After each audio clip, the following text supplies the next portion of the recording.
অমিত শাহ যদি 200 লক্ষ্যমাত্রা এবার তিনি স্থির করে দিয়ে থাকে, তাহলে তো এটা বলতে হবে 21 সালেও তো আব কি বার 200 পার।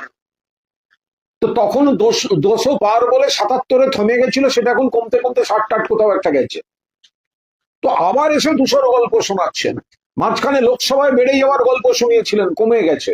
ফলে আজ এই মুহূর্তে বাংলার মাটিতে উন্নয়ন, অধিকার, আত্মসম্মানের প্রশ্নে বাংলা যেখানে লড়াই করছে, সেখানে এই বঙ্গ বিরোধী বিজেপির 30-এর বেশি ওঠার ক্ষমতা নেই এই মুহূর্তে।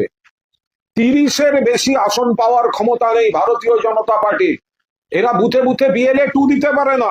ইলেকশন কমিশনকে দিয়ে সার্কুলার পাঠিয়ে বলতে হয় বাইরের ছেলে BLA 2 হতে পারবে। 30-এর বেশি যাওয়ার জায়গা নেই অমিত শাহ।